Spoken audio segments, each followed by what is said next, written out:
subscribe our channel and press the bell icon ताकि कोई भी नवी अपडेट तुसी मिस ना करो।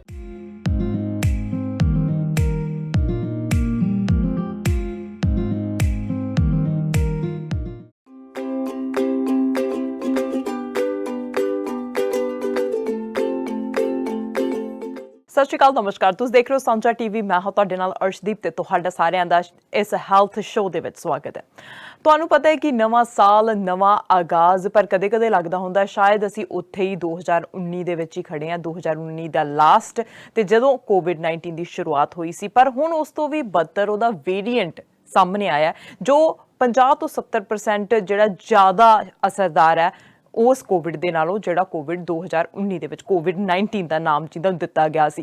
ਹੁਣ 2021 ਦੇ ਵਿੱਚ ਆ ਗਿਆ ਨਵਾਂ ਵੇਰੀਐਂਟ ਹੈ। ਇਸ ਵੇਰੀਐਂਟ ਦੇ ਕਾਰਨ ਬ੍ਰਿਟੇਨ ਦੇ ਵਿੱਚ ਅਸੀਂ ਦੇਖਿਆ ਕਿ ਉੱਥੇ ਲਾਕਡਾਊਨ ਦੁਬਾਰਾ ਕਰ ਦਿੱਤਾ ਗਿਆ। ਉੱਥੇ ਜੋ ਹਵਾਈ ਜਹਾਜ਼ ਜਾ ਰਹੇ ਸੀ, ਪੈਸੇਂਜਰਸ ਜਾ ਰਹੇ ਸੀ, ਉਹਨਾਂ ਨੂੰ ਜਾਣ ਤੇ ਮਨਾਹੀ ਹੈ। ਹੋਰ ਬਹੁਤ ਸਾਰੇ ਦੇਸ਼ਾਂ ਨੇ ਉੱਥੇ ਟਰੈਵਲ ਰਿਸਟ੍ਰਿਕਸ਼ਨਸ ਲਗਾਈਆਂ ਹੋਈਆਂ। ਕੈਨੇਡਾ ਦੇ ਵਿੱਚ ਵੀ 7 ਜਨਵਰੀ ਨੂੰ ਨਵੀਆਂ ਟਰੈਵਲ ਗਾਈਡਲਾਈਨਸ ਜਾਰੀ ਕੀਤੀਆਂ ਗਈਆਂ ਨੇ। ਅੱਜ ਉਸ ਬਾਰੇ ਗੱਲਬਾਤ ਕਰਾਂਗੇ ਤੇ ਨਾਲ ਹੁਣ ਜਦੋਂ ਵੈਕਸੀਨ ਆ ਗਈ ਹੈ, ਵੈਕਸੀਨ ਹੁਣ ਅਲੱਗ-ਅਲੱਗ ਵੈਕਸੀਨਸ ਜਿਹੜੀਆਂ ਨੇ ਸਾਡੇ ਕੈਨੇਡਾ ਦੇ ਵਿੱਚ ਫਾਈਜ਼ਰ ਤੇ ਮੋਡਰਨਾ ਨੂੰ ਮਨਜ਼ੂਰੀ ਦੇ ਦਿੱਤੀ ਗਈ ਹੈ ਤੇ ਦੂਜੇ ਪਾਸੇ ਬ੍ਰਿਟੇਨ ਦੇ ਵਿੱਚ ਐਸਟਰਾਜੈਨਕਾ ਦੇ ਟੀਕੇ ਲੱਗਣੇ ਵੀ ਸ਼ੁਰੂ ਹੋ ਗਏ ਨੇ। ਉਸ ਬਾਰੇ ਵੀ ਗੱਲਬਾਤ ਕਰਾਂਗੇ ਕਿਉਂਕਿ ਵੈਕਸੀਨ ਤਾਂ ਲੱਗ ਰਹੀ ਹੈ ਪਰ ਕੇਸ ਘਟਣ ਦਾ ਨਾਮ ਨਹੀਂ ਲੈ ਰਹੇ ਤੇ ਸਾਡੀ ਕੋਸ਼ਿਸ਼ ਹੈ ਕਿ ਤੁਹਾਡੇ ਤੱਕ ਜਾਣਕਾਰੀ ਜਿਹੜੀ ਪਹੁੰਚਾਉਂਦੇ ਰਹੀਏ। ਐਕਸਪਰਟਸ ਟਾਈਮ ਟੂ ਟਾਈਮ ਅਸੀਂ ਸਟੂਡੀਓ ਦੇ ਵਿੱਚ ਬੁਲਾਉਂਦੇ ਹਾਂ ਤਾਂ ਕਿ ਅਸੀਂ ਉਹਨਾਂ ਤੋਂ ਇਨਫੋਰਮੇਸ਼ਨ ਲੈ ਸਕੀਏ। ਤੇ ਅੱਜ ਵੀ ਇੱਕ ਐਕਸਪਰਟ ਡਾਕਟਰ ਜਿਨ੍ਹਾਂ ਨੂੰ ਕਿ ਬਹੁਤ ਹੀ ਸਾਲਾਂ ਦਾ ਤਜਰਬਾ ਹੈ ਤੇ ਇਸ ਕਰੋਨਾ ਵਾਇਰਸ ਨੂੰ ਲੈ ਕੇ ਉਹਨਾਂ ਕੋਲ ਬਹੁਤ ਸਾਰੀ ਢੇਰ ਸਾਰੀ ਇਨਫੋਰਮੇਸ਼ਨ ਹੈ। ਆਓ ਉਹਨਾਂ ਦਾ ਸਵਾਗਤ ਕਰ ਲੈਂਦੇ ਹਾਂ ਤੇ ਉਹਨਾਂ ਦੇ ਨਾਲ ਗੱਲਬਾਤ ਕਰਦੇ ਹਾਂ। ਅੱਜ ਸਟੂਡੀਓ ਦੇ ਵਿੱਚ ਪਹੁੰਚੇ ਹੋਏ ਨੇ ਡਾਕਟਰ ਗੁਲਜ਼ਾਰ ਚੀਮਾ। ਆਓ ਸਵਾਗਤ ਕਰਦੇ ਹਾਂ। ਡਾਕਟਰ ਚੀਮਾ, ਸਵਾਗਤ ਹੈ ਜੀ। Thank you so much. Doctor Cheema, ਪਹਿਲਾਂ ਤਾਂ ਨਵੇਂ ਸਾਲ ਦੀਆਂ ਬਹੁਤ-ਬਹੁਤ ਵਧਾਈਆਂ। ਨਵਾਂ ਸਾਲ ਹੈ ਤੇ ਨਵੇਂ ਸਾਲ 'ਚ ਪਹਿਲਾ ਸ਼ੋਅ ਹੈ। ਠੀਕ ਹੈ। ਆਈ ਥਿੰਕ ਸਾਰਿਆਂ ਨੂੰ, ਤੁਹਾਡੇ ਪ੍ਰੋਗਰਾਮ ਸੁਣਨ ਵਾਲਿਆਂ ਨੂੰ ਪਿਆਰ ਭਰੀ ਸਤਿ ਸ਼੍ਰੀ ਅਕਾਲ ਤੇ wherever they are watching, either it's a good morning or good afternoon or good evening, ਤੇ ਸਾਰਿਆਂ ਨੂੰ I wish them all the best for 2021। ਪਰ ਗੱਲ ਇਹ ਕਿ ਅਜੇ 2019 ਸਾਡੇ ਅਜੇ ਗਲੋਂ ਨਹੀਂ ਲੱਥਾ। ਅਜੇ 20 ਦੇ ਵਿੱਚ ਆਇਆ ਸੀ ਪਰ 21 ਜਿਹੜਾ ਸ਼ੁਰੂ ਹੋਇਆ ਪਰ ਗੱਲਬਾਤ ਗੜਬੜ ਹੋ ਗਈ। ਕਰੋਨਾ ਵਾਇਰਸ ਜਿਹੜਾ ਨਾ ਪਿਛਲੇ ਸਾਲ ਚੱਲਿਆ ਸੀ ਜਿਹੜੇ ਪ੍ਰੋਵਿੰਸ ਤੋਂ, ਜਿਹੜੇ ਕੰਟਰੀ ਤੋਂ, ਉਸ ਤੋਂ ਬਾਅਦ ਚੱਲ ਕੇ ਕੈਨੇਡਾ ਵਿੱਚ ਜਦੋਂ ਪਹੁੰਚਿਆ 25 ਜਨਵਰੀ ਨੂੰ ਆਈ ਥਿੰਕ ਉਦੋਂ ਪਹਿਲੀ ਮੌਤ ਹੋਈ ਸੀ। ਉਸ ਤੋਂ ਬਾਅਦ ਇਹਦਾ ਜਿਹੜੀ ਹਿਸਟਰੀ ਹੈ ਉਹਦੇ ਬਾਰੇ ਥੋੜ੍ਹਾ ਜਿਹਾ ਜਾਣਨਾ ਜ਼ਰੂਰੀ ਹੈ ਕਿਉਂਕਿ ਹਰ ਟਾਈਮ 'ਤੇ ਹਰ ਬੰਦਾ ਪ੍ਰੋਗਰਾਮ ਵਾਚ ਨਹੀਂ ਕਰਦਾ। ਸੋ ਉਹਨਾਂ ਵਾਸਤੇ ਹੈਗਾ ਕਿ ਜਿਹੜੀ ਵਾਇਰਸ ਹੈ ਇਹ ਚੱਲੀ ਸੀ ਐਨੀਮਲ ਤੋਂ ਇਨਸਾਨ, ਇਨਸਾਨ ਤੋਂ ਇਨਸਾਨ ਨੂੰ। ਉਹਦੀ ਜਿਹੜੀ ਟਰਾਂਸਮਿਸ਼ਨ ਹੈ ਨਾ ਉਹ ਬਾਈ ਡ੍ਰੌਪਲੈਟ ਸੀ ਤੇ ਡ੍ਰੌਪਲੈਟ ਸੀ ਜਦੋਂ ਆਪਾਂ ਖੰਘਨੇ ਆ ਜਾਂ ਜੋ ਵੀ ਕੋਈ ਸਾਨੂੰ ਕੋਈ ਖੰਘਨੇ ਆ ਜਾਂ ਅਸੀਂ ਜ਼ੁਕਾਮ ਹੁੰਦਾ ਹੈ ਜਾਂ ਨਿੱਛ ਮਾਰੀ ਹੈ, ਜੋ ਡ੍ਰੌਪਲੈਟਸ ਨੇ ਉਹ ਕਾਫੀ ਉਹਦੇ ਰਸਤੇ ਵਾਇਰਸ ਜਿਹੜੀ ਹੈ ਟਰਾਂਸਮਿਟ ਹੁੰਦੀ ਹੈ।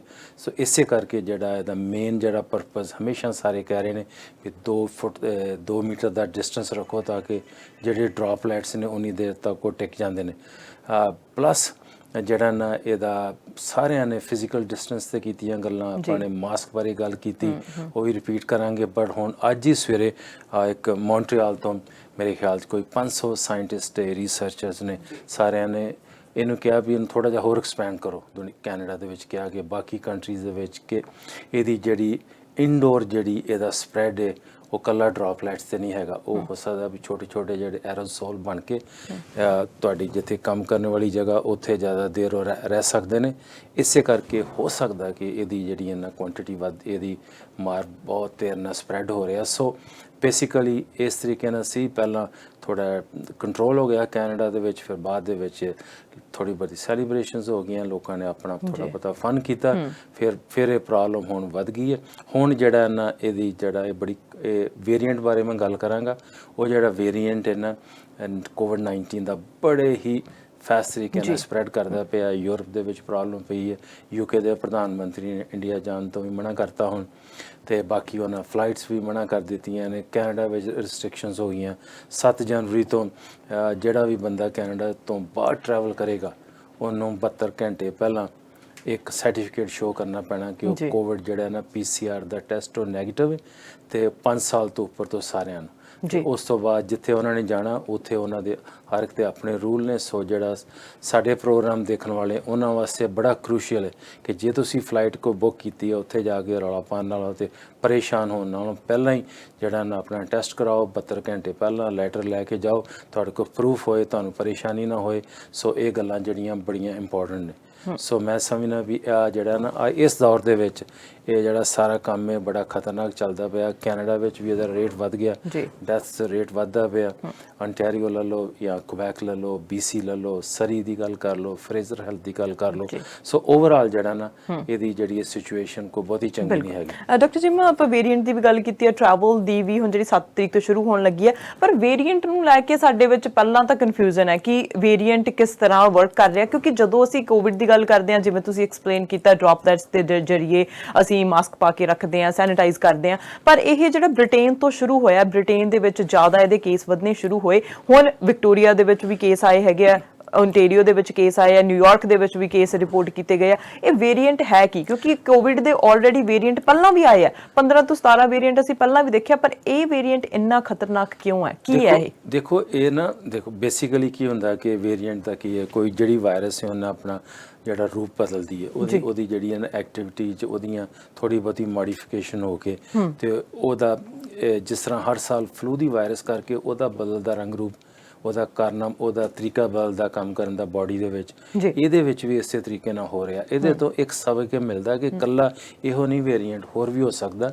ਸਾਊਥ ਅਫਰੀਕਾ ਵਿੱਚ ਵੀ ਹੋਇਆ, ਜਿਹੜਾ ਇੰਗਲੈਂਡ ਵਿੱਚ ਤੇ ਜਿਹੜਾ ਹੋਇਆ ਹੀ ਹੈ, ਉਸ ਤੋਂ ਇਲਾਵਾ ਬਾਕੀ ਕੰਟਰੀਆਂ ਵਿੱਚ ਫੈਲਿਆ। ਹੋ ਸਕਦਾ ਵੀ ਬਾਕੀਆਂ ਨੂੰ ਇਹਦੇ ਬਾਰੇ ਟੈਸਟ ਨਾ ਕੀਤੇ ਹੋਣ। ਸੋ ਓਵਰਆਲ ਜਿਹੜਾ ਨਾ ਦੀ ਮੋਸਟ ਇੰਪੋਰਟੈਂਟ ਥਿੰਗ ਜਿਹੜੀ ਸਾਡੇ ਵੇਖਣ ਵਾਲਿਆਂ ਵਾਸਤੇ ਹੈਗਾ ਵੀ ਇਹਦੀ ਅਵੇਅਰਨੈਸ ਜਿਹੜੀ ਹੈ ਨਾ ਬੜੀ ਇੰਪੋਰਟੈਂਟ ਹੈ, ਇਹਦੇ ਬਾਰੇ ਜਾਣਨਾ ਇੰਪੋਰਟੈਂਟ ਹੈ। ਇਹਨੂੰ ਆਪਾਂ ਲਾਈਟਲੀ ਲੈ ਸਕਦੇ, ਯੂ ਹੈਵ ਟੂ ਟੇਕ, ਇਹਨੂੰ ਬੜਾ ਸੀਰੀਅਸਲੀ ਤੁਹਾਨੂੰ ਇਸ ਗੱਲ ਨੂੰ ਲੈਣਾ ਪੈਣਾ ਤੇ ਪ੍ਰੀਕਾਸ਼ਨਸ ਫਾਲੋ ਕਰਨੀਆਂ ਪੈਣੀਆਂ ਨੇ। ਤੇ ਜਿਹੜਾ ਪਹਿਲਾਂ ਜਿਹੜੇ ਕਈ ਵਾਰੀ ਹੁੰਦਾ ਕਿ ਜਿਹੜੇ ਮੈਸੇਜ ਆਉਂਦਾ ਬੜਾ ਕਈ ਵਾਰੀ ਪਹਿਲਾਂ ਹੁੰਦਾ ਸੀ ਐਵੇਂ ਕੱਚਾ ਜਿਹਾ ਮੈਸੇਜ, ਮਾਸਕ ਲਾਣਾ ਕਿ ਨਹੀਂ ਲਾਣਾ, ਜਦੋਂ ਪਤਾ ਕਿ ਮਾਸਕ ਲਾਣਾ ਇੰਪੋਰਟੈਂਟ ਹੈ, ਇਹ ਬੜਾ ਜ਼ਰੂਰੀ ਹੈ, ਮਾਸਕ ਲਾਣਾ ਚਾਹੀਦਾ। 2 ਲੇਅਰ ਦਾ 3 ਲੇਅਰ ਦਾ ਬੜਾ ਇੰਪੋਰਟੈਂਟ ਹੈ। ਪਹਿਲਾਂ ਕਹਿੰਦੇ ਵੀ ਤੁਸੀਂ ਵੀ ਜਿਹੜਾ ਮਾਸਕ ਹੈ ਨਾ ਆਪਣੀ ਪ੍ਰੋਟੈਕਸ਼ਨ ਵਾਸਤੇ, ਪਰ ਇਹ ਨਹੀਂ ਸੋਚਦੇ ਵੀ ਜਦੋਂ ਆਪਣੀ ਪ੍ਰੋਟੈਕਸ਼ਨ ਕਰਦੇ ਪਏ ਆ ਬਾਕੀਆਂ ਦੀ ਵੀ ਹੋ ਰਹੀ ਨਾਲ। ਸੋ ਤੁਹਾਨੂੰ ਮਾਸਕ ਲਾਣਾ ਬੜਾ ਕ੍ਰੂਸ਼ੀਅਲ ਹੈ, ਡਿਸਟੈਂਸ ਰੱਖਣਾ ਕ੍ਰੂਸ਼ੀਅਲ ਹੈ, ਆਪਣੀ ਸੈਨੀਟੇਸ਼ਨ ਬੜੀ ਇੰਪੋਰਟੈਂਟ ਹੈ। ਸੋ ਜਿਹੜੀਆਂ ਕਾਮਨ ਗੱਲਾਂ ਉਹਦੇ 'ਤੇ ਧਿਆਨ ਕਰੀਏ, ਪਰ ਨਾਲ ਜਿਹੜਾ ਕਿਉਂਕਿ ਇਹ ਵਾਇਰਸ ਹੈ ਜਾਣੀ ਤੇ ਹੈ ਨਹੀਂ। ਆ ਜਿਹੜਾ ਲਾਸਟ ਨਾ ਮੈਂ ਤੁਹਾਡੇ ਆਪਣੇ ਪ੍ਰੋਗਰਾਮ ਸੁਣਨ ਵਾਲਿਆਂ ਨਾਲ ਸ਼ੇਅਰ ਕਰਨਾ ਚਾਹੁੰਦਾ ਕਿ ਲਾਸਟ ਜਿਹੜੀ ਕਾਨਫਰੰਸ ਸੀ WHO ਦੀ, ਉਹਦੇ ਵਿੱਚ ਉਹਨਾਂ ਨੇ ਪ੍ਰੈਜੈਂਟੇਸ਼ਨ ਕੀਤੀ ਕਿ ਉਹਨਾਂ ਨੇ ਵਾਰਨ ਕੀਤਾ ਕਿ ਜਿਹੜਾ ਪੈਂਡੈਮਿਕ ਹੈ ਨਾ ਇਹ ਹੋ ਸਕਦਾ ਘਟਣ ਤੋਂ ਬਾਅਦ, ਪਰ ਇਹਨੇ ਜਾਣਾ ਨਹੀਂ ਪੂਰਾ। ਹੋ ਸਕਦਾ ਵੀ ਜਿਹੜਾ ਆਉਣ ਵਾਲਾ ਸਮਾਂ ਉਹਦੇ ਵਿੱਚੋਂ ਕੋਈ ਹੋਰ ਵਾਇਰਸ ਆ ਕੇ ਇਸ ਤੋਂ ਜ਼ਿਆਦਾ ਵੀ ਘਾਤਕ ਹੋ ਸਕਦੀ ਹੈ। ਸੋ ਲੈਸਨ ਕੀ ਹੈ ਉਹਦੇ ਤੋਂ ਕਿ ਆਉਣ ਵਾਲੇ ਸਮੇਂ ਵਿੱਚ ਜਿਹੜੀਆਂ ਸਾਰੀਆਂ ਗਵਰਨਮੈਂਟਸ ਨੇ ਉਹਨਾਂ ਨੂੰ ਕੰਮ ਇਕੱਠਾ ਕਰਨਾ ਪੈਣਾ, ਕੋਆਰਡੀਨੇਸ਼ਨ ਕਰਨੀ ਪੈਣੀ ਹੈ, ਪ੍ਰੋਐਕਟਿਵ ਅਪਰੋਚ ਕਰਨੀ ਪੈਣੀ ਹੈ ਤੇ ਕੋਆਪਰੇਸ਼ਨ ਬੜੀ ਇੰਪੋਰਟੈਂਟ ਹੈ। ਤੇ ਇਹਦੇ ਨਾਲ ਜਿਹੜੇ ਮੁਲਕ ਪੂਰ ਨੇ ਜਾਂ ਜਿਨ੍ਹਾਂ ਤੱਕ COVID-19 ਦਾ ਜਿਹੜਾ ਵੈਕਸੀਨ ਹੈ, ਇਹਦੇ ਬਾਰੇ ਅੱਗੇ ਜਾ ਕੇ ਗੱਲ ਕਰਾਂਗੇ।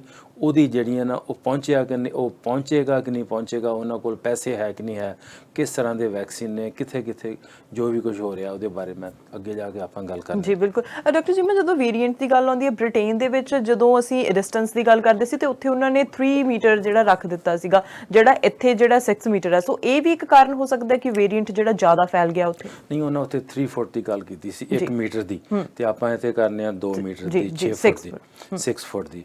ਸੋ ਉਹਦੇ ਕਈ ਗੱਲਾਂ ਨੇ। ਮੈਂ ਸਮਝਣਾ ਕਿ ਜਦੋਂ ਵੀ ਤੁਸੀਂ ਜਿਹੜੀ ਸਾਇੰਸ ਹੈ, ਜਦੋਂ ਤੁਹਾਨੂੰ ਪਤਾ ਵੀ ਇਹ ਖਤਰਨਾਕ ਪ੍ਰੋਬਲਮ ਹੈ, ਇਹਦੇ ਵਿੱਚ ਪ੍ਰੋਬਲਮ ਆ ਸਕਦੀ ਹੈ, ਪਰ ਜਿੱਥੇ ਪਾਪੂਲੇਸ਼ਨ ਬੜੀ ਥਿਕ ਹੈ, ਜਿੱਥੇ ਪਾਪੂਲੇਸ਼ਨ ਦੀ ਡੈਂਸਿਟੀ ਬਹੁਤ ਜ਼ਿਆਦਾ, ਉੱਥੇ ਪ੍ਰੋਬਲਮ ਵਧਣੀ ਸੀ। ਤੇ ਉਹਦੇ ਕੰਮ ਤੁਹਾਡੇ ਸਾਰਿਆਂ ਦੇ ਸਾਹਮਣੇ ਹੈਗਾ। ਬਾਕੀ ਕਈਆਂ ਮੁਲਕਾਂ ਤੋਂ ਇੱਕ ਗੱਲ ਆ ਨਹੀਂ ਰਹੀ ਬਾਹਰ। ਫॉर ਐਗਜ਼ਾਮਪਲ ਸਾਡੇ ਸਾਹਮਣੇ ਪੰਜਾਬ ਦੀ ਗੱਲ ਲੈ ਲਓ, ਸੌਰੀ ਇੰਡੀਆ ਦੀ ਗੱਲ ਲੈ ਲਓ, ਹਰਿਆਣਾ ਜਾਂ ਪੰਜਾਬ ਦੇ ਵਿੱਚ ਦਿੱਲੀ ਦੇ ਬਾਰਡਰ ਤੇ ਲੱਖ ਲੋਕ at least at any given time ਇਕੱਠੇ ਹੁੰਦੇ ਨੇ। ਜਿਹੜੇ ਮਾਸਕ ਲਾਉਣ ਵਾਲੇ ਨੇ ਬਹੁਤ ਘੱਟ ਨੇ, ਕਿਉਂਕਿ ਉਹੀ ਕਰਦੇ ਪਏ ਨੇ ਜਿਨ੍ਹਾਂ ਨੇ ਇੰਟਰਵਿਊ ਦੇਣੀ ਹੈ ਜਾਂ ਜਿਹੜੇ ਲੀਡਰਸ ਨੇ। ਪਰ ਜਿਹੜੇ ਆਮ ਪਬਲਿਕ ਉੱਥੇ ਜਿਹੜੇ ਡੈਮੋਨਸਟ੍ਰੇਟ ਕਰਦੇ ਪਏ ਨੇ, ਉਹਨਾਂ ਦੇ ਮਾਸਕ ਕੋਈ ਨਹੀਂ ਹੈਗੇ। ਸੋ ਉਹਨਾਂ ਨੂੰ ਬੜੀ ਗਲਤ ਫਹਿਮੀ ਹੈ ਵੀ ਇਹ ਸਾਨੂੰ ਪ੍ਰੋਬਲਮ ਨਹੀਂ ਹੋਣੀ, ਬਟ ਦੇ ਸ਼ੁੱਡ ਬੀ ਵੈਰੀ ਕੇਅਰਫੁਲ, ਕਿਉਂਕਿ ਇਹਦਾ ਇਨਕੂਬੇਸ਼ਨ ਪੀਰੀਅਡ 2 ਵੀਕ ਸੇ ਘੱਟ ਤੋਂ ਘੱਟ। ਹੋ ਸਕਦਾ ਵੀ ਜੋ ਇਹਦਾ ਪ੍ਰੋਬਲਮ ਇੰਨੀ ਵਾਜੇ ਮੁੜ ਕੇ ਕੰਟਰੋਲ ਨਾ ਹੋਏ, ਹੋ ਸਕਦਾ ਵੀ ਆਲਰੇਡੀ ਵੇਰੀਐਂਟ ਉੱਥੇ ਪਹੁੰਚ ਚੁੱਕਾ ਹੈ। ਸੋ ਲੈਸਨ ਇਹ ਮਿਲਦਾ ਕਿ ਜਦੋਂ ਆਪਾਂ ਕਿਸੇ ਚੀਜ਼ ਨੂੰ ਇਗਨੋਰ ਕਰਨੇ ਆ ਤੇ ਪ੍ਰੋਬਲਮ ਹੋਣ ਦੇ ਚਾਂਸ ਵੱਧ ਸਕਦੇ ਨੇ। ਇੱਥੇ ਹੁਣ ਜਿਸ ਤਰ੍ਹਾਂ ਫਰੇਜ਼ਰ ਹੈਲਥ ਦੇ ਵਿੱਚ ਜੀ ਸਾਰਿਆਂ ਨੇ ਕਿਹਾ ਵੀ ਤੁਹਾਡੇ ਇੱਥੇ ਜੀ ਸਾਊਥ ਏਸ਼ੀਅਨ ਭਾਈਚਾਰੇ ਦੇ ਕੇਸ ਵੱਧ ਗਏ ਨੇ। ਫਿਰ ਉਹਨਾਂ ਨੂੰ ਹੌਲੀ ਹੌਲੀ ਅਕਲ ਆਈ ਵੀ ਜਿਹੜੀ ਸਾਡੀ ਰਹਿਣ ਦੀ ਸਾਡਾ ਜਿਹੜਾ ਤਰੀਕਾ ਉਹ ਹੈਗਾ, ਆਪਾਂ 3 ਜਨਰੇਸ਼ਨ ਇੱਕ ਘਰ 'ਚ ਰਹਿ ਰਹੇ ਹਾਂ, ਤਾਂ ਸਾਡੀ ਜਿਹੜੀਆਂ ਨਾ ਜਿਹੜੇ ਨੰਬਰ ਹੈ ਸਾਡੇ ਘਰਾਂ ਵਿੱਚ ਜ਼ਿਆਦਾ ਨੇ, ਨਾਲ ਬੇਸਮੈਂਟ ਦੇ ਵਿੱਚ ਲੋਕੀ ਰਹਿ ਰਹੇ ਨੇ, ਤਾਂ ਮੁਸ਼ਕਿਲ ਹੋ ਜਾਂਦਾ ਕਈ ਵਾਰੀ ਕੰਟਰੋਲ ਕਰਨਾ। ਪਰ ਉਹ ਹੁਣ ਸਾਰਿਆਂ ਨੇ ਉਹਨਾਂ ਨੂੰ ਆ ਗਈ ਸਮਝ ਕੇ ਸਾਨੂੰ ਕੋਈ ਚੋਇਸ ਨਹੀਂ।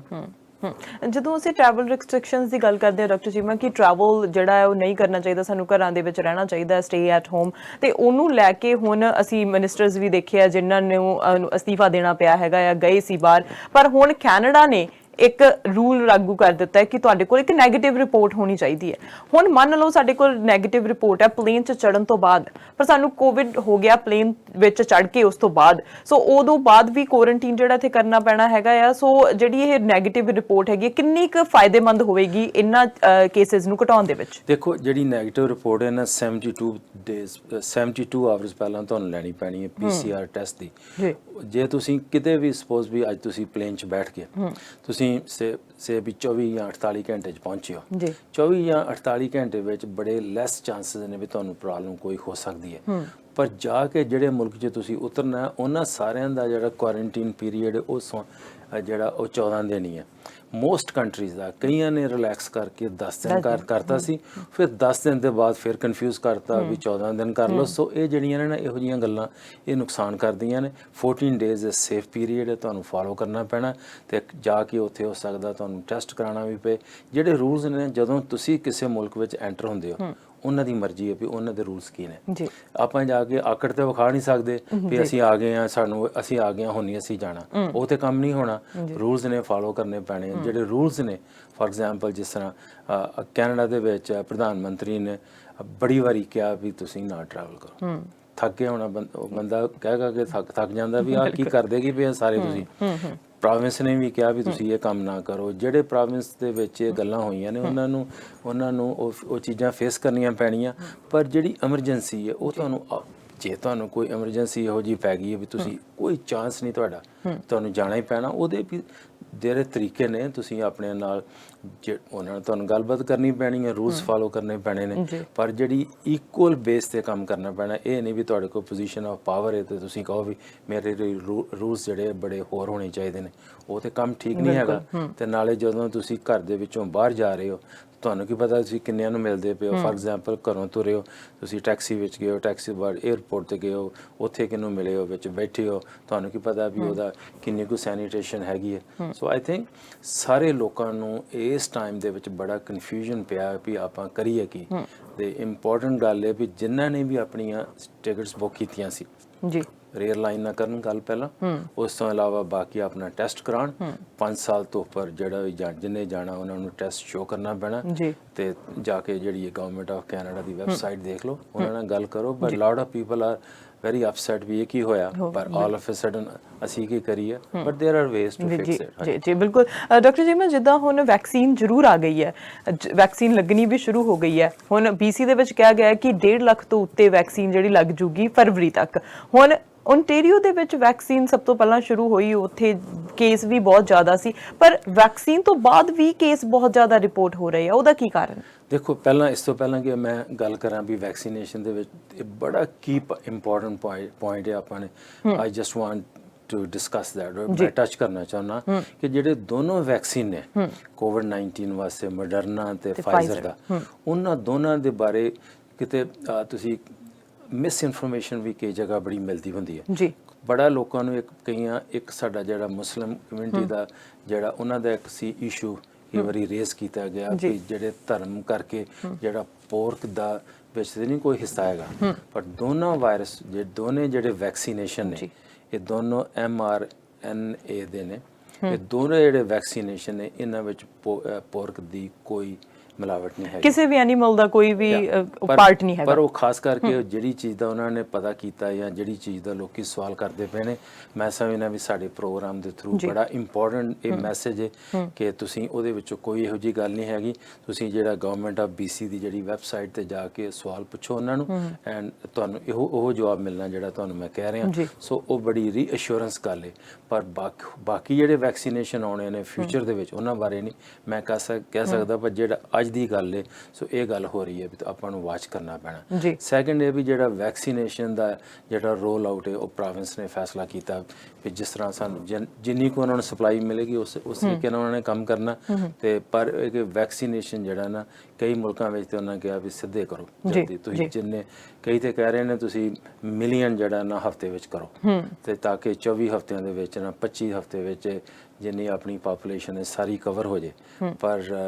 ਪਰ ਵੇਖਣਾ ਪੈਣਾ ਵੀ ਇਹਦੀ ਅਵੇਲੇਬਿਲਟੀ ਜਾਂ ਟਰਾਂਸਪੋਰਟੇਸ਼ਨ ਦੇ ਇਸ਼ੂਜ਼ ਨੇ ਕਦੋਂ ਸਾਡੇ ਕੋਲ ਪਹੁੰਚਣਾ। BC ਵਿੱਚ ਪਰਸਨਲ ਕੇਅਰ ਹੋਮ ਦੇ ਵਿੱਚ ਜਾਂ ਜਿਹੜੇ ਐਮਰਜੈਂਸੀ 'ਚ ਕੰਮ ਕਰਦੇ ਨੇ ICU 'ਚ ਉਹਨਾਂ ਨੂੰ ਲੱਗਣਾ।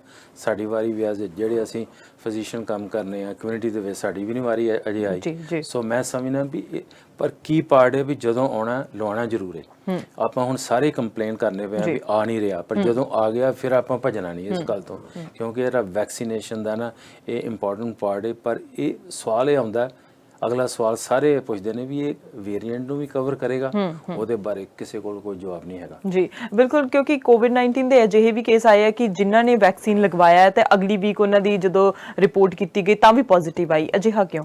ਦੇਖੋ ਉਹ ਇੱਕ ਦੀ ਮੈਂ ਨਿਊਜ਼ ਦੇਖੀ ਸੀ, ਪਰ ਉਹਨੂੰ ਆਪਾਂ ਨੂੰ ਇਗਨੋਰ ਕਰਨਾ ਪੈਣਾ ਇਹਨੇ ਵੇਖ ਕੇ ਜਿਹੜੀ ਫॉर ਐਗਜ਼ਾਮਪਲ ਕਿ ਜੇ ਤੁਹਾਨੂੰ ਅੱਜ ਇਨਫੈਕਸ਼ਨ ਹੋਈ ਹੈ ਤੇ ਜਿਹੜੀ ਤੁਹਾਡੀ ਉਹਦੀ ਜਿਹੜੀ ਐਂਟੀਬਾਇਓਟਿਕਸ ਨੇ they are going to show up maybe in 5 7 10 ਔਰ 15 ਡੇਜ਼ ਦੇ ਵਿੱਚ। ਸੋ ਜਿਹੜਾ ਉਹ ਜਦੋਂ ਤੁਸੀਂ ਵੈਕਸੀਨੇਸ਼ਨ ਲਵਾਇਆ ਉਸੇ ਟਾਈਮ ਹੀ ਤੁਸੀਂ ਤੁਹਾਡਾ ਐਕਸਪੋਜ਼ਰ ਹੋਇਆ, ਸੋ ਉਹਦੇ ਵਿੱਚੋਂ ਕੋਈ ਬੜੀ ਵੱਡੀ ਗੱਲ ਨਹੀਂ ਵੀ ਤੁਸੀਂ ਪੋਜ਼ਿਟਿਵ ਹੋ ਸਕਦੇ ਹੋ, ਕਿਉਂਕਿ ਜਿਹੜਾ ਇਹਦਾ ਇਨਕੂਬੇਸ਼ਨ ਪੀਰੀਅਡ ਦੇ ਟਾਈਮ ਦੇ ਵਿੱਚ ਜਿਹੜਾ ਵੈਕਸੀਨੇਸ਼ਨ ਹੋਏਗਾ ਉਹਦਾ ਜਿਹੜਾ ਇਫੈਕਟ ਹੋਣਾ 21 ਡੇਜ਼ ਤੋਂ ਬਾਅਦ ਹੋਣਾ। ਇਸੇ ਕਰਕੇ ਜਿਹੜੀ ਸੈਕੰਡ ਡੋਜ਼ ਹੈ 21 ਡੇਜ਼ ਦੇ ਬਾਅਦ ਤੇ 28 ਡੇਜ਼ ਦੇ ਬਾਅਦ ਹੈ, ਉਹਦਾ ਪਰਪਸ ਹੈ। ਸੋ ਆਈ ਥਿੰਕ ਇਸ ਨਿਊਜ਼ ਤੋਂ ਇਹ ਸਾਨੂੰ ਸਿੱਖਿਆ ਮਿਲਦੀ ਹੈ ਵੀ ਆਪਾਂ ਨੂੰ ਇੰਜੈਕਸ਼ਨ ਲਵਾਉਣਾ ਇੰਪੋਰਟੈਂਟ ਹੈ। ਜਿਹੜਾ ਵੀ ਤੁਹਾਡੇ ਜਿਹੜੇ ਪ੍ਰੋਫੈਸ਼ਨਲ ਨੇ ਤੇ ਜਿਨ੍ਹਾਂ ਨੇ ਤੁਹਾਨੂੰ ਐਕਸਪਲੇਨ ਕਰਨਾ ਉਹਨਾਂ ਨੂੰ ਫਾਲੋ ਕਰਨਾ ਪੈਣਾ। ਆ ਜਿਹੜੀਆਂ ਇੱਕ ਦੀ ਨਿਊਜ਼ ਦੇਖ ਕੇ ਆਪਾਂ ਆਪਣਾ ਮਾਈਂਡ ਨਹੀਂ ਬਦਲਣਾ ਚਾਹੀਦਾ। ਤੁਹਾਨੂੰ ਵੇਖਣਾ ਵੀ ਇਹਦੇ ਵਿੱਚੋਂ ਫਾਇਦਾ ਕਿੰਨਾ ਕੁ ਹੁੰਦਾ। ਜੇ ਕੋਈ ਕਹਿ ਰਹੇ ਨੇ ਵੀ 90% ਦੋਨਾਂ ਇੰਜੈਕਸ਼ਨ ਦਾ ਫਾਇਦਾ, ਜੇ ਥਰਡ ਆ ਗਿਆ ਉਹਦਾ ਪਤਾ ਨਹੀਂ, ਉਹਦਾ ਵੀ ਸੇਮ ਹੀ ਕਹਿ ਰਹੇ ਨੇ। ਪਰ ਜੇ ਤੁਸੀਂ ਕਈਆਂ ਨੇ ਮੈਨੂੰ ਇਹ ਵੀ ਸਵਾਲ ਪੁੱਛਿਆ ਸੀ ਇੱਕ ਪ੍ਰੋਗਰਾਮ ਦੇ ਵਿੱਚ ਕਿ ਜੇ ਮੈਂ ਇੱਕ ਤਰ੍ਹਾਂ ਦਾ ਇੰਜੈਕਸ਼ਨ ਪਹਿਲੀ ਡੋਜ਼ ਇੱਕ ਦੀ ਲਵਾਈ ਹੈ ਦੂਸਰੇ ਦੀ ਲਵਾ ਸਕਦਾ। ਇਹਦੇ ਬਾਰੇ ਇਹ ਗੱਲਾਂ ਜਿਹੜੀਆਂ ਨਾ ਅਜੇ ਮੇਰੇ ਖਿਆਲ 'ਚ ਪ੍ਰੋਟੋਕਾਲ 'ਚ ਕੋਈ ਕਲੀਅਰ ਨਹੀਂ ਹੋਈਆਂ। ਬੈਸਟ ਤਰੀਕਾ ਕਿ ਜਿਹੜੀ ਵੈਕਸੀਨੇਸ਼ਨ ਤੁਸੀਂ ਸ਼ੁਰੂ ਕਰਨੀ ਹੈ ਉਸੇ ਦੀ ਹੀ ਆਪਣੀ ਜਿਹੜੀਆਂ ਨਾ ਸੈਕੰਡ ਡੋਜ਼ ਤੁਸੀਂ ਲਓ ਤੇ ਆਪਣੀ ਵੈਕਸੀਨੇਸ਼ਨ ਦਾ ਮਨ ਬਣਾਓ। ਇਹ ਹੈਲਥ ਆਫੀਸ਼ੀਅਲਸ ਤੇ ਨਹੀਂ ਡਿਪੈਂਡ ਕਰਦਾ ਜਦੋਂ ਅਸੀਂ ਟੀਕਾ ਲਗਵਾਉਣ ਜਾਂਦੇ ਹਾਂ, ਕਿਉਂਕਿ ਅਸੀਂ ਖੁਦ ਤਾਂ ਲਗਾਉਣਾ ਨਹੀਂ, ਪਰ ਜਦੋਂ ਅਸੀਂ ਜਾਵਾਂਗੇ ਟੀਕਾ ਲਗਵਾਉਣ ਦੇ ਵਾਸਤੇ ਤੇ ਉਹ ਖੁਦ ਹੀ ਸਾਨੂੰ ਉਹੀ ਡੋਜ਼ ਦੇਣਗੇ ਕਿ ਇਟਸ ਡਿਪੈਂਡਸ ਔਨ ਅਸ ਕਿ ਅਸੀਂ ਕਵਾਂਗੇ ਜਾ ਕੇ ਉਹਨਾਂ ਨੂੰ? ਨਹੀਂ ਇਹ ਤੇ ਤੁਹਾਨੂੰ ਫਿਰ ਚੋਇਸ ਤੇ ਹੈ ਨਹੀਂ ਨਾ ਇਹਦੇ ਵਿੱਚ, ਕਿਉਂਕਿ ਤੁਸੀਂ ਵੈਕਸੀਨੇਸ਼ਨ ਕਰਵਾ ਰਹੇ ਹੋ। ਵੈਕਸੀਨੇਸ਼ਨ ਦੀ ਅਵੇਲੇਬਿਲਿਟੀ ਕਿਹੜੀ ਹੈ, ਕਿਹੜੀ ਡੋਜ਼ ਪਹਿਲਾਂ, ਫਿਰ ਉਹਨਾਂ ਨੇ ਪ੍ਰੋਫੈਸ਼ਨਲ ਕੀ ਕੰਮ ਕਰਨਾ। ਜੇ ਉਹਨਾਂ ਨੇ ਕਹਿਤਾ ਇਹ ਕੋਈ ਚਾਹ ਬਣਾਉਣ ਵਾਲੀ ਤੇ ਗੱਲ ਹੈ ਨਹੀਂ ਵੀ ਅੱਜ ਮਿੱਠਾ ਜ਼ਿਆਦਾ ਪਾ ਦਿਓ ਕੱਲ ਦੁੱਧ ਪਾ ਦਿਓ। ਦਿਸ ਇਜ਼ ਇਹ ਬੜਾ ਸੀਰੀਅਸ ਗੱਲ ਹੈ ਵੀ ਵੈਕਸੀਨੇਸ਼ਨ ਦੀ ਪਹਿਲੀ ਡੋਜ਼ ਹੈ, ਉਹਦੀ ਇਫੈਕਟਿਵਨੈਸ ਤੋਂ ਬਾਅਦ ਸੈਕੰਡ ਡੋਜ਼ ਹੋਣੀ ਹੈ। ਇਹ ਵੀ ਨਹੀਂ ਕਿਸੇ ਨੂੰ ਪਤਾ ਵੀ ਇਹ 6 ਮਹੀਨੇ ਇਫੈਕਟਿਵਨੈਸ ਰਹਿਣੀ ਹੈ, 9 ਮਹੀਨੇ 12 ਮਹੀਨੇ। ਇਹ ਹੋਰ ਇੰਜੈਕਸ਼ਨ ਲਵਾਉਣਾ ਪੈਣਾ, ਵੇਰੀਐਂਟ ਵਾਸਤੇ ਇੰਜੈਕਸ਼ਨ ਆਉਣਾ ਕਿ ਨਹੀਂ ਆਉਣਾ। ਸੋ ਬੈਸਟ ਤਰੀਕਾ ਕਿ ਆਪਾਂ ਜੋ ਇਨਫੋਰਮੇਸ਼ਨ ਹੈਗੀ ਹੈ ਜਿੰਨਾ ਵੀ ਅਸੀਂ ਉਹਨੂੰ ਸੋਚ ਸਮਝ ਸਕਦੇ ਹਾਂ, ਜਿਹੜਾ ਪਰਸਨਲੀ ਤੁਸੀਂ ਸੋਚ ਸਮਝ ਸਕਦੇ ਉਹਦੇ ਤੇ ਬੇਸ ਰੱਖੋ। ਪਲੱਸ ਜਿਹੜੀ ਪ੍ਰੋਫੈਸ਼ਨਲ ਜਿਹੜੇ ਲੋਕ ਨੇ ਜਿਨ੍ਹਾਂ ਨੇ ਤੁਹਾਨੂੰ ਇੰਜੈਕਸ਼ਨ ਲਵਾਉਣਾ, ਆਖਰਕਾਰ ਇਹ ਸਾਰੇ ਟਰਾਇਲ ਦੇ ਵਿੱਚੋਂ ਗਏ ਨੇ, ਇਨਫੋਰਮੇਸ਼ਨ ਪ੍ਰੋਵਾਈਡ ਹੋਈ ਹੈ, WHO ਨੇ ਇਹਨਾਂ ਨੂੰ ਪਾਸ ਕੀਤਾ, ਗਵਰਨਮੈਂਟ ਦੀ ਏਜੰਸੀਜ਼ ਨੇ, ਕੈਨੇਡਾ ਹੋ ਗਿਆ, USA, UK, ਇੰਡੀਆ, ਜਰਮਨੀ ਜਾਂ ਬਾਕੀ ਕੰਟਰੀਜ਼ ਨੇ ਪਾਸ ਕੀਤਾ। ਪਰ ਜਿਹੜੇ ਪੂਰ ਮੁਲਕ ਨੇ ਉਹਨਾਂ ਕੋਲੋਂ ਤੇ ਇਹੋ ਜਿਹੀਆਂ ਸਿਸਟਮ ਹੀ ਨਹੀਂ ਹੈਗਾ। ਬਿਲਕੁਲ। ਸੋ ਉਹਨਾਂ ਨੇ ਡਿਪੈਂਡ ਕਰਨਾ ਵੀ ਇੱਕ ਬਾਡੀ ਦੀ ਆਰਗੇਨਾਈਜੇਸ਼ਨ ਤੇ ਜਿਹੜਾ ਕਿ ਇਹਨੂੰ ਹੈਂਡਲ ਕਰਦੀ। ਜਿਵੇਂ ਅਸੀਂ ਦੇਖ ਰਹੇ ਹਾਂ ਕਿ ਅਸੀਂ ਇੰਡੀਆ ਦੀ ਗੱਲ ਕੀਤੀ ਹੈ ਕਿ ਇੰਡੀਆ ਦੇ ਵਿੱਚ ਅਲੱਗ ਹੈਗੀ ਹੈ, ਅਮਰੀਕਾ ਦੇ ਵਿੱਚ CDC ਹੈਗੀ ਹੈ, ਸਾਡੇ ਇੱਥੇ ਕੈਨੇਡਾ ਹੈਲਥ ਕੈਨੇਡਾ ਹੈਗੀ ਹੈ, ਪਰ ਹੁਣ ਜਦੋਂ ਅਸੀਂ ਬ੍ਰਿਟੇਨ ਦੀ ਗੱਲ ਕਰਦੇ ਹਾਂ ਉੱਥੇ ਐਸਟਰਾਜੈਨਕਾ ਦੇ ਵੀ ਲੱਗਣੇ ਸ਼ੁਰੂ ਹੋ ਗਏ ਨੇ, ਵੈਕਸੀਨ ਲੱਗਣੀ ਸ਼ੁਰੂ ਹੋ ਗਈ ਹੈ। ਇੰਡੀਆ 'ਚ ਵੀ ਅਪਰੂਵ ਹੋ ਗਈ ਹੈ ਕੋਵੈਕਸ ਦੀ ਜਿਹੜੀ ਵੈਕਸੀਨ ਹੈਗੀ ਹੈ। ਇਹਨਾਂ ਦੇ ਵਿੱਚ ਤੇ ਫਾਈਜ਼ਰ ਤੇ ਮੋਡਰਨਾ 'ਚ ਕੀ ਫਰਕ ਹੈ? ਉਹਨਾਂ ਦੀਆਂ ਵੀ 2-2 ਡੋਜ਼ਸ ਹੀ ਲੱਗਣਗੀਆਂ? ਦੇਖੋ ਉਹਨਾਂ ਦੀਆਂ ਵੀ ਸੇਮ ਹੀ ਪ੍ਰੋਸੀਜਰ ਲਾਉਣ ਦਾ, ਪਰ ਜਿਹੜਾ ਮੋਡਰਨਾ ਤੇ ਫਾਈਜ਼ਰ ਦਾ ਜਿਹੜਾ ਵੈਕਸੀਨੇਸ਼ਨ ਨੇ ਉਹ ਡਿਫਰੈਂਟ ਟੈਕਨੋਲੋਜੀ ਨਾਲ ਬਣਿਆ। ਉਹ ਬਣਿਆ ਵਿਦਨ 10 ਮੰਥਸ ਉਹਨਾਂ ਨੇ ਬਣਾਇਆ ਉਹਨੂੰ, ਜਿਹੜਾ ਪ੍ਰੋਟੀਨ ਹੈ ਉਹਨੂੰ ਮੋਡੀਫਾਈ ਕਰਕੇ ਬਾਡੀ ਵਿੱਚ ਲੈ ਕੇ ਬਾਡੀ ਸਾਡੀ ਨੂੰ ਉਸ ਵੈਕਸੀਨੇਸ਼ਨ ਨੇ ਟ੍ਰੇਨ ਕਰਨਾ ਤਾਂ ਕਿ ਉਹ ਐਂਟੀਬਾਇਓਟਿਕਸ ਆਪਣੇ ਆਪ ਬਣਾਉਣ। ਜਿਹੜਾ ਟ੍ਰੈਡੀਸ਼ਨਲ ਜਿਹੜੀ ਹੁੰਦੀ ਸੀ ਵੈਕਸੀਨੇਸ਼ਨ, ਉਹ ਵਾਇਰਸ ਨੂੰ ਬਹੁਤ ਕਮਜ਼ੋਰ ਕਰਕੇ ਤੇ ਇੰਜੈਕਟ ਕਰਦੇ ਸੀ। ਉਹਦੇ ਨਾਲ ਹੁੰਦਾ ਸੀ ਵੀ ਹੌਲੀ ਹੌਲੀ ਸਿਸਟਮ ਦੇ ਵਿੱਚ ਉਹ ਐਂਟੀਬਾਇਓਟਿਕਸ ਬਣਦੀਆਂ ਸੀ, ਪਰ ਉਹਦੇ ਵਾਸਤੇ ਟ੍ਰਾਇਲ ਦਾ ਵੀ ਟਾਈਮ ਬਹੁਤ ਹੁੰਦਾ ਸੀ। ਪਰ ਡਿਊਰਿੰਗ ਕੋਵਿਡ-19 ਜਿਹੜਾ ਪੀਰੀਅਡ ਸੀ 10 ਸਾਲਾਂ ਤੋਂ ਆ ਗਿਆ 10 ਮਹੀਨਿਆਂ ਤੇ ਉਹ ਲੋਕਾਂ ਦਾ ਸਵਾਲ ਹੁੰਦਾ ਵੀ ਇਹ ਟ੍ਰਾਇਲ ਕਿਸ ਤਰ੍ਹਾਂ ਹੋ ਗਿਆ, ਏਡੀ ਜਲਦੀ ਪ੍ਰੈਪਰੇਸ਼ਨ ਕਿਸ ਤਰ੍ਹਾਂ ਹੋ ਗਈ। ਪਰ ਨਿਊ ਟੈਕਨੀਕ ਹੈ। ਸੋ ਦੁਨੀਆ ਦੇ ਵਿੱਚ ਜਿੰਨੇ ਵੀ ਵੈਕਸੀਨੇਸ਼ਨ ਹੋਣਗੇ ਉਨਾ ਹੀ ਫਾਇਦਾ, ਕਿਉਂਕਿ ਡਿਪੈਂਡ ਕਰਦਾ ਵੀ ਉਹਦੀ ਕਾਸਟ ਕਿੰਨੀ ਹੈ, ਅਵੇਲੇਬਿਲਿਟੀ ਕਿੰਨੀ ਹੈ, ਟਰਾਂਸਪੋਰਟੇਸ਼ਨ ਦਾ ਕੀ ਇਸ਼ੂ ਹੈ। ਸੋ ਓਵਰਆਲ ਜਿਹੜਾ ਨਾ ਦੇਖੋ 7-8 ਬਿਲੀਅਨ ਲੋਕਾਂ ਨੂੰ ਇਹ ਇੰਜੈਕਸ਼ਨ ਜਿਹੜੇ ਨਾ ਲਾਣੇ ਪੈਣੇ ਨੇ, ਅਦਰਵਾਈਜ਼ ਇਹ ਬਚਾ ਨਹੀਂ ਹੋਣਾ। ਇਹ ਜਿਹੜੀ ਪਿਛਲੇ 100 ਸਾਲਾਂ ਦੇ ਵਿੱਚ ਏਡੀ ਵੱਡੀ ਮਹਾਮਾਰੀ, ਏਡੀ ਵੱਡੀ ਕੋਈ ਪ੍ਰੋਬਲਮ ਨਹੀਂ ਆਈ ਜਿੰਨੀ ਹੁਣ ਆਈ ਹੈ। ਡਾਕਟਰ ਜੀ, ਤੁਸੀਂ ਹਮੇਸ਼ਾ ਸਾਨੂੰ ਐਲੈਬੋਰੇਟਿਡ ਇਨਫੋਰਮੇਸ਼ਨ ਦਿੰਦੇ ਹੋ, ਹਰ ਇੱਕ ਪੁਆਇੰਟ ਸਮਝਾਉਂਦੇ ਹੋ ਕਿ ਕਿਵੇਂ ਕੀ ਕੁਝ ਹੋ ਰਿਹਾ, ਪਰ ਇੱਕ ਕੁਐਸਚਨ ਹੈ ਮੇਰੇ ਕੋਲ ਕਿ ਜਿਵੇਂ ਬਹੁਤ ਸਾਰੇ ਲੋਕ ਕਨਫਿਊਜ਼ ਆ ਹਜੇ ਵੀ ਕਿ ਜਦੋਂ ਇੱਕ ਬੰਦੇ ਨੂੰ ਕਿਸੇ ਨੂੰ ਕੋਵਿਡ ਹੋ ਗਿਆ ਮੰਨ ਲਓ, ਪਰ ਉਹ ਰਿਕਵਰ ਵੀ ਹੋ ਗਿਆ, ਰਿਕਵਰ ਤੋਂ ਬਾਅਦ ਉਹਦੇ 'ਚ ਐਂਟੀਬਾਡੀਜ਼ ਵੀ ਹੈਗੀਆਂ ਨੇ, ਵੈਕਸੀਨ ਤੋਂ ਬਾਅਦ ਵੀ ਐਂਟੀਬਾਡੀਜ਼ ਬਣਦੀਆਂ ਨੇ, ਉਹਨਾਂ ਨੂੰ ਜਿਹੜੇ ਰਿਕਵਰ ਹੋ ਗਿਆ ਉਹਨਾਂ ਨੂੰ ਵੀ ਇੰਜੈਕਸ਼ਨ ਲੱਗੂ? ਉਹਨਾਂ ਨੂੰ ਇੰਜੈਕਸ਼ਨ ਲਵਾਉਣ 'ਚ ਕੋਈ ਹਰਜ ਨਹੀਂ। ਦੇਖੋ ਐਂਟੀਬਾਡੀਜ਼ ਤੁਹਾਡੀ ਬਾਡੀ ਵਿੱਚ ਹੈ ਹੀ ਨੇ, ਆਪਾਂ ਵੈਕਸੀਨੇਸ਼ਨ ਕਿਉਂ ਲਵਾ ਰਹੇ ਹਾਂ? ਕਿਉਂਕਿ ਅਸੀਂ ਉਹ ਨੈਚੁਰਲੀ ਐਂਟੀਬਾਡੀਜ਼ ਪ੍ਰੋਡਿਊਸ ਕਰਨਾ ਚਾਹੁੰਦੇ ਹਾਂ। ਤੇ ਜੇ ਆਲਰੇਡੀ ਤੁਹਾਨੂੰ ਇਨਫੈਕਸ਼ਨ ਹੋਈ ਸੀ ਪਹਿਲਾਂ, ਐਂਟੀਬਾਡੀਜ਼ ਹੈ ਨਹੀਂ, ਹੋ ਸਕਦਾ ਵੀ 2 ਇੰਜੈਕਸ਼ਨ ਲਾਉਣ ਤੋਂ ਬਾਅਦ ਤੁਹਾਡੀ ਬਾਡੀ ਹੋਰ ਇਮਿਊਨਿਟੀ ਉਹਦੀ ਸਟਰੋਂਗ ਹੋ ਜਾਏ। ਸੋ ਬੇਸਿਕਲੀ ਆਪਾਂ ਆਪਣੀ ਜਿਹੜੀ ਬਾਡੀ ਦੇ ਵਿੱਚ ਇਮਿਊਨਿਟੀ ਨੂੰ ਸਟਰੋਂਗ ਕਰਨ ਵਾਸਤੇ ਸਾਰਾ ਚੱਕਰ ਹੈ। ਡਿਪੈਂਡ ਕਰਦਾ ਵੀ ਆਪਾਂ ਹੁਣ ਲਾਈਵ ਵੈਕਸੀਨੇਸ਼ਨ ਤੇ ਕੋਈ ਹੈ ਨਹੀਂ ਇਹ ਦੋਨਾਂ ਦਾ, ਇੱਕ ਤੇ ਜਾਂ ਵਾਇਰਸ ਨੂੰ ਬਿਲਕੁਲ ਮਾਰ ਕੇ ਉਹ ਇੰਜੈਕਟ ਕਰਨਾ, ਤੇ ਦੂਸਰਾ ਜਿਹੜਾ ਮੈਥਡ ਹੈ ਜਿਹੜਾ ਉਹਨੂੰ ਮੋਡੀਫਾਈ ਕੀਤਾ ਗਿਆ mRNA, ਜਿਹੜੇ ਦੋਨੋਂ ਵੈਕਸੀਨੇਸ਼ਨ ਨੇ ਉਹ ਬਾਡੀ ਵਿੱਚ ਇਹਨਾਂ ਨਾਲ ਇੰਜੈਕਟ ਕਰਕੇ ਉਹ ਜਿਹੜੀ ਸਪੈਸ਼ਲ ਪ੍ਰੋਟੀਨ ਹੈ ਜਿਹੜਾ ਕਰੋਨਾ ਵਾਇਰਸ ਦੇ ਉੱਪਰ, ਉਸ ਪ੍ਰੋਟੀਨ ਨੂੰ ਇੰਜੈਕਟ ਕਰਨ ਤੋਂ ਬਾਅਦ ਇਹ ਹੁੰਦਾ ਵੀ ਉਹ ਆਪਣੇ ਆਪ ਅੰਦਰੋਂ ਆਪਣੀ ਉਹਨੇ ਰੈਸਪੀ ਤਿਆਰ ਕਰ ਲੈਣੀ, ਅੰਦਰੋਂ ਬਣਾਈ ਜਾਣਾ ਸਮਾਨ ਸਾਰਾ। ਜਦੋਂ ਕੋਈ ਇਨਫੈਕਸ਼ਨ ਹੋਣੀ ਉਹਨਾਂ ਨੇ ਕੰਟਰੋਲ ਕਰਨਾ। ਪਰ ਇਹਦੇ ਹਿਸਾਬ ਨਾਲ ਮੈਂ ਸਮਝਦਾ ਕਿ ਆਉਣ ਵਾਲੇ ਸਮੇਂ ਵਿੱਚ ਕਲੀਅਰ ਹੋਏਗਾ ਵੀ ਐਕਚੁਅਲੀ ਇਹਦੀ ਜਿਹੜੀ ਨਾ ਲੌਂਗਜੈਵਿਟੀ ਕਿੰਨੀ ਹੈ। ਐਗਜ਼ਾਮਪਲਸ ਬੜੀਆਂ ਕੰਪੇਅਰ ਕਰਨ ਵਾਲੀਆਂ। ਟੈਟਨਸ ਲਈ ਇਟ ਟੇਕਸ 10 ਈਅਰ, ਤੁਹਾਨੂੰ 10 ਸਾਲਾਂ ਤੱਕ ਵੈਕਸੀਨੇਸ਼ਨ ਦੀ ਜ਼ਰੂਰਤ ਕੋਈ ਨਹੀਂ। ਜਿਹੜਾ ਮੀਜ਼ਲ, ਮੰਪਸ, ਰੁਬੈਲਾ 2 ਇੰਜੈਕਸ਼ਨ ਲਵਾਉਣੇ ਪੈਂਦੇ ਨੇ, 2 ਡੋਜ਼ਸ। ਜਿਹੜਾ ਚਿਕਨ ਪੌਕਸ ਦਾ ਉਹਦੀਆਂ ਵੀ 2 ਡੋਜ਼ਸ। ਪਰ ਜਿਹੜਾ ਹੈਪੇਟਾਈਟਿਸ ਹੈ ਐਵਰੀ 10 ਈਅਰ ਲਾਉਣਾ ਪੈਂਦਾ। ਮੈਨੇਜਾਈਟਿਸ ਜਿਹੜਾ ਨਾ ਉਹ ਵੀ ਟਾਈਮ ਟੂ ਟਾਈਮ ਲਾਉਣਾ ਪੈਂਦਾ। ਇਸ ਤੋਂ ਇਲਾਵਾ ਜਿਹੜੇ ਲੋਕ ਜਾਂਦੇ ਨੇ ਹੱਜ ਤੇ ਉਹਨਾਂ ਨੂੰ ਜਿਹੜਾ ਨਾ ਮੈਨੇਜਾਈਟਿਸ ਦਾ ਇੰਜੈਕਸ਼ਨ ਉਹ ਮਸਟ ਹੈ, ਉਸ ਤੋਂ ਬਿਨਾਂ ਉਹ ਜਾ ਨਹੀਂ ਸਕਦੇ। ਸੋ ਇਹ ਜਿਹੜੀਆਂ ਨਾ ਗੱਲਾਂ ਸਾਰੀਆਂ ਕੀ ਪਾਰਟ ਹੈ ਕਿ ਲੋਕਾਂ ਨੂੰ ਸਮਝਣ ਵਾਸਤੇ ਵੀ ਵੈਕਸੀਨੇਸ਼ਨ ਇੰਪੋਰਟੈਂਟ ਹੈ। ਵੈਕਸੀਨੇਸ਼ਨ ਨੇ ਦੁਨੀਆ ਬਹੁਤ ਬਚਾਈ ਹੈ। ਪ੍ਰੀਵੈਂਸ਼ਨ ਦਾ ਸਭ ਤੋਂ ਕੀ ਪਾਰਟ ਹੈ ਕਿ ਵੈਕਸੀਨੇਸ਼ਨ। ਸੈਕੰਡ ਜਿਹੜਾ ਕਾਮਨ ਸੈਂਸ ਜਿਹੜੀ ਕਿ ਸਾਰੇ ਲੋਕਾਂ ਸਾਡੇ ਜਿਹੜੀ ਕਮਿਊਨਿਟੀ ਜਾਂ ਓਵਰਆਲ ਜਿਹੜੇ ਸਾਰੇ ਲੋਕ ਨੇ ਪ੍ਰੈਕਟਿਸ ਕਰਦੇ ਪਏ ਨੇ ਕਿ ਆਪਣੀ ਡਿਸਟੈਂਸ ਰੱਖੋ, ਮਾਸਕ ਲਾਓ, ਹੈਂਡ ਵਾਸ਼ ਕਰੋ, ਆਪਣਾ ਜਿੱਥੇ ਨਹੀਂ ਜਾਣਾ ਉੱਥੇ ਨਾ ਜਾਓ, ਜੇ ਕਿਸੇ ਨੂੰ ਨਹੀਂ ਮਿਲਣਾ ਉਹਦੇ ਨਾਲ ਗੱਲਬਾਤ ਨਾ ਕਰੋ, ਫਿਜ਼ੀਕਲ ਜਿਹੜਾ ਟੱਚ ਤੋਂ ਦੂਰ ਰਹੋ, ਤੇ ਜਿਹੜੀਆਂ ਨਾ ਆਪਣੀ ਜਿਹੜੀ ਗੌਸਪ ਹੈ ਉਹਨੂੰ ਬੰਦ ਕਰੋ। ਤੇ ਜੇ ਤੁਹਾਨੂੰ ਇਨਫੋਰਮੇਸ਼ਨ ਆ ਰਹੀ ਹੈ, ਕਈ ਜਗ੍ਹਾ ਤੇ ਇਹ ਵੀ ਨੋਟ ਕੀਤਾ ਗਿਆ ਕਿ ਕਹਿੰਦੇ ਕਿ ਵੈਕਸੀਨੇਸ਼ਨ ਹੈ ਜੀ ਇਹ ਜਿਹੜੀ ਇਹ ਨੁਕਸਾਨ ਹੋਣਾ ਤੁਹਾਡੀ ਬਾਡੀ ਦੇ ਵਿੱਚ, ਸਾਰਾ ਕੁਝ ਖਤਮ ਹੋ ਜਾਣਾ, ਇਹ ਟਰੂ ਨਹੀਂ ਹੈਗੀਆਂ ਗੱਲਾਂ। ਇਹ ਸਾਰੀਆਂ ਇਹੋ ਜਿਹੀ ਇਨਫੋਰਮੇਸ਼ਨ ਅੱਗੇ ਪਾਸ ਨਾ ਕਰੋ, ਕਿਉਂਕਿ ਜਦੋਂ ਤੁਸੀਂ ਕਿਸੇ ਆਪਣੇ ਖਾਸ ਬੰਦੇ ਨੂੰ ਗਲਤ ਇਨਫੋਰਮੇਸ਼ਨ ਦਿੰਦੇ ਹੋ ਉਹ ਤੁਹਾਡੇ ਤੇ ਉਹਨਾਂ ਨੇ ਬਿਲੀਵ ਕਰਨਾ, because they have a confidence. ਹੁਣ ਆਪਾਂ ਇੱਥੇ ਪ੍ਰੋਗਰਾਮ ਕਰਨੇ ਪਏ, ਸਾਂਝਾ ਟੀਵੀ ਤੋਂ ਜੇ ਇਨਫੋਰਮੇਸ਼ਨ ਗਲਤ ਜਾ ਰਹੀ ਹੈ ਤੇ ਲੋਕਾਂ ਨੇ ਕਹਿਣਾ ਆ ਕੀ ਬੋਲੀ ਜਾਂਦੇ ਨੇ, ਇਹ ਸਾਰੀ ਗਲਤ ਇਨਫੋਰਮੇਸ਼ਨ ਦੇ ਰਹੇ ਨੇ। ਸੋ ਸਾਨੂੰ ਇਹ ਜਿਹੜਾ ਨਾ ਵੈਰੀ ਕੇਅਰਫੁਲ ਰਹਿਣਾ ਪੈਣਾ ਕਿ ਜਿਹੜੀ ਇਨਫੋਰਮੇਸ਼ਨ ਆਉਂਦੀ ਹੈ ਉਹ ਹੋਏ ਸਾਇੰਸ ਬੇਸਡ, ਫੈਕਟ ਬੇਸਡ। ਪਰ ਅਖੀਰ ਤੇ ਮੈਂ ਜ਼ਰੂਰ ਇਹ ਗੱਲ ਕਹਾਂਗਾ ਕਿ ਜਿਹੜੀ ਕੋਵਿਡ-19 ਦੀ ਸਟੋਰੀ ਇਵੋਲਵ ਕਰਦੀ ਪਈ ਹੈ, ਬਦਲਦੀ ਪਈ ਹੈ ਤੇ ਇਹਨੂੰ ਆਪਾਂ ਨੂੰ ਅਪਡੇਟ ਕਰਦੇ ਰਹਿਣਾ। ਸੋ ਵਿਲ ਟਰਾਈ ਵੀ ਵਨਸ ਅ ਵੀਕ ਜੋ ਵੀ ਇਨਫੋਰਮੇਸ਼ਨ ਹੁੰਦੀ ਹੈ ਉਹ ਕਰਾਂਗੇ। ਬਿਲਕੁਲ, ਥੈਂਕ ਯੂ ਸੋ ਮਚ। ਤੁਸੀਂ ਹਰ ਵੀਕ ਸਾਡੇ ਤੱਕ ਇਨਫੋਰਮੇਸ਼ਨ ਪਹੁੰਚਾਉਂਦੇ ਹੋ। Thank you so much and be safe. Thank you. ਬਿਲਕੁਲ, ਡਾਕਟਰ ਚੀਮਾ ਜੋ ਕਿ ਇੱਕ ਫੈਮਿਲੀ ਡਾਕਟਰ ਨੇ ਤੇ ਐਕਸਪੀਰੀਅੰਸ ਉਹਨਾਂ ਨੂੰ ਕਾਫੀ ਸਾਲਾਂ ਦਾ ਹੈਗਾ ਆ ਤੇ ਨਾਲ ਉਹ ਸਾਨੂੰ ਇਨਫੋਰਮੇਸ਼ਨ ਵੀ ਦਿੰਦੇ ਰਹਿੰਦੇ ਨੇ ਕਿ ਕੀ ਕੁਝ ਹੋ ਰਿਹਾ ਆ ਮੈਡੀਕਲ ਦੀ ਦੁਨੀਆ ਦੇ ਵਿੱਚ, ਖਾਸ ਕਰਕੇ ਕੋਵਿਡ-19 ਨੂੰ ਲੈ ਕੇ ਜਿਹੜੇ ਸਾਨੂੰ ਵਹਿਮ ਭਰਮ ਹੈਗੇ ਨੇ, ਜੋ ਉਹਨਾਂ ਦੇ ਬਾਰੇ ਸਾਨੂੰ ਕਲੈਰਿਟੀ ਆ ਜਾਂਦੀ ਹੈ ਇਹਨਾਂ ਦੀਆਂ ਗੱਲਾਂ ਸੁਣ ਕੇ ਕਿ ਸਾਨੂੰ ਜੋ ਇੰਜੈਕਸ਼ਨ ਦਵਾਉਣ ਨੂੰ ਕਹਿ ਰਹੇ ਨੇ, ਜੋ ਵੈਕਸੀਨ ਲੈਣ ਨੂੰ ਕਹਿ ਰਹੇ ਨੇ, ਉਹ ਲੈਣੀ ਚਾਹੀਦੀ ਹੈ ਜਦੋਂ ਵੀ ਸਾਡੀ ਵਾਰੀ ਆਉਂਦੀ ਹੈ। ਪਰ ਜਦੋਂ ਤੱਕ ਇਹ ਸਭ ਕੁਝ ਖਤਮ ਨਹੀਂ ਹੁੰਦਾ, ਸਾਨੂੰ ਕੀ ਕਰਨਾ ਚਾਹੀਦਾ? ਸਾਨੂੰ ਘਰਾਂ ਦੇ ਵਿੱਚ ਰਹਿਣਾ ਚਾਹੀਦਾ, ਜ਼ਿਆਦਾ ਤੋਂ ਜ਼ਿਆਦਾ ਸਾਨੂੰ ਡਿਸਟੈਂਸ ਰੱਖਣਾ ਚਾਹੀਦਾ, ਸੋਸ਼ਲ ਡਿਸਟੈਂਸ ਰੱਖਣਾ ਚਾਹੀਦਾ ਤੇ ਗਾਈਡਲਾਈਨਸ ਨੂੰ ਫੋਲੋ ਕਰਦੇ ਰਹਿਣਾ ਚਾਹੀਦਾ। ਤੁਹਾਡੇ ਤੱਕ ਜਾਣਕਾਰੀ ਇਸ ਤਰ੍ਹਾਂ ਪਹੁੰਚਾਉਂਦੇ ਰਵਾਂਗੇ। ਦੇਖਦੇ ਰਹੋ ਸਾਂਝਾ ਟੀਵੀ। ਮੈਨੂੰ ਦਿਓ ਇਜਾਜ਼ਤ। ਸਤਿ ਸ਼੍ਰੀ ਅਕਾਲ।